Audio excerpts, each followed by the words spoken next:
It's been a while, but I am so glad that I'm able to say this finally.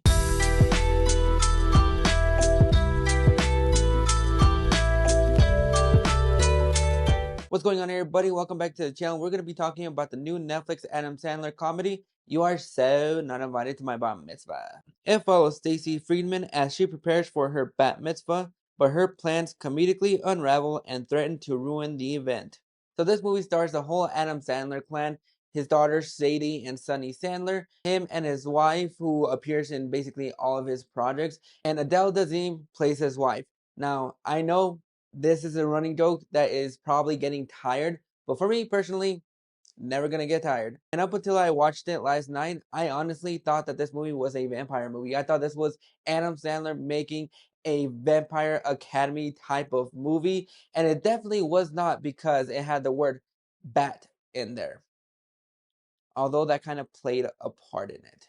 But this is a coming of age, and honestly, when it comes down to Adam Sandler comedy movies on Netflix, I try to stay away from them because they have been, I'm going to put it nicely, not good. But to my shock and surprise, it actually was getting some really good reviews. So that is something that really made me get interested in watching this movie.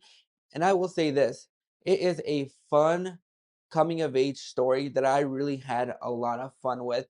Adam Sandler can make a fun comedy again, but it feels like whenever he makes a comedy movie, it's just more of a vacation type of movie. It feels like it's just Adam Sandler wanting to take his friends on vacation disguised as a movie. And so whenever the topic of do I get excited for a Adam Sandler comedy comes up, I honestly don't for that reason.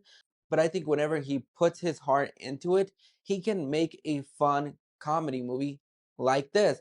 I really enjoyed a lot about this movie. I thought it was a fun coming of age story where you see Stacy, played by Adam Sandler's daughter, Sonny Sandler. You see her trials and tribulations when it comes to becoming a young adult and all the heartbreak that she goes through. Whether it's about a guy that she has a crush on or it's her and her friends having a little falling out.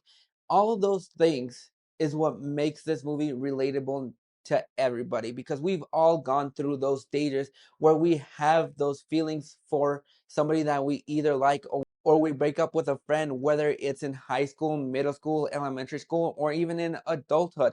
Those are the trials and tribulations that this character goes through, and I thought it was pretty well handled. A lot of the comedy in this movie was actually hit and miss for me. I thought some of the jokes landed, other times it just fell flat, and the performances are not the best, but they are serviceable to say the least. They all had chemistry together.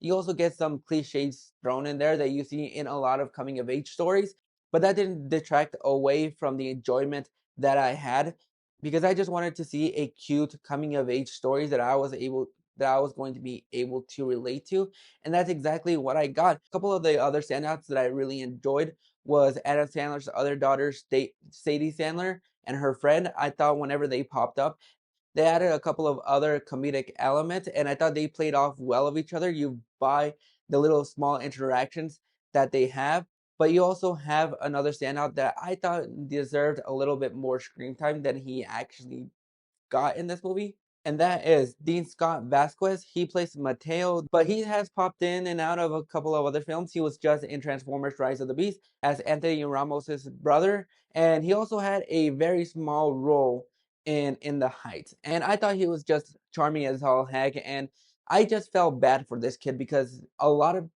everybody just treated him like shit, treated him like he wasn't even there, didn't even really acknowledge him, and I kind of felt bad for him. This movie is not perfect. It has a lot of the cliches that we've seen in a lot of different coming of age stories, but to my shock and surprise, I really enjoyed this movie. Those are my thoughts on You Are So Not Invited to My Bat Mitzvah. Have you guys checked it out? Did you enjoy it? Did you not? Or are you just absolutely done with Adam Sandler and the comedies on Netflix and prefer him to do more dramatic roles? Go ahead and drop your thoughts in the comments below. And if you like this review, go ahead and click that like and subscribe button so that you can check out some more.